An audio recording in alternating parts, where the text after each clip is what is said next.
like immediately, like I don't know if it's men or if it's just me or whatever it is, but I don't think about the problem necessarily, or like I don't absorb the emotion of said problem. I'm just like, all right, what do I got to do to fix it? Yeah. So like, luckily for me, I never really felt a real kind of sense of, oh my God, I have cancer. It was just like, okay, what do I got to do to fix this thing? I did go into a little bit of denial of like, and this is all within, again, time frame of like 72 hours. You know, the doctor's like, you have cancer, you have to have surgery. We'll call you back to schedule something within the next day or so.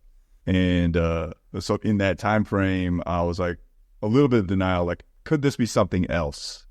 And so I texted my cousins, one of them, you know, and she might have texted you about it. And so you all were like, yeah, no, it's cancer. But I was like, okay, what's the back of the envelope test? I went to the bodega. I got a pregnancy test. I took the pregnancy test. Sure enough, I'm having a baby, you know.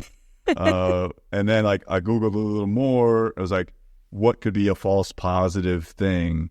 And there's some like the discredited information out there that says like, if you smoke a lot of weed, then maybe this HCG could get elevated or something. And like, it was my birthday weekend, so I was out and I was celebrating. I was getting high as fuck. I'd smoked like the night before the blood work, like to my face. You know, I just had a cyst on my balls. I'm like, I'm gonna go get, and it's benign probably. Let me just get fucked up. So is that it? You know? And my mom was like, well, you know, you got to make sure that before you have this surgery that it is what they say it is. Yeah. And then all my doctors were like, including my cousins and the urologist, like, no, that's all nonsense. Pregnancy test plus the blood work plus the mass indicates you probably have cancer. You have to get it removed. I was like, all right. And that was really it. And then, you know, a day later, the day in between was annoying because I had to spend like all this time at the hospital to make sure paperwork is in order and get all the COVID tests and all this kind of nonsense. And then they tell you like the next day at the hospital, oh, you could have just done this from, you know, your apartment or like from a clinic nearby. You didn't have to come all the way an hour and a half outside of your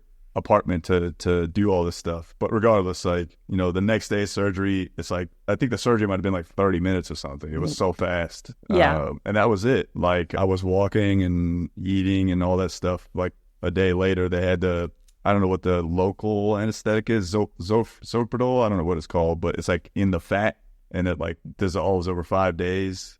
So I had no like pain in the area, and the 5 days after it wore off, like the pain would have subsided. Because I was really afraid of having like hernia surgery pain. Yeah.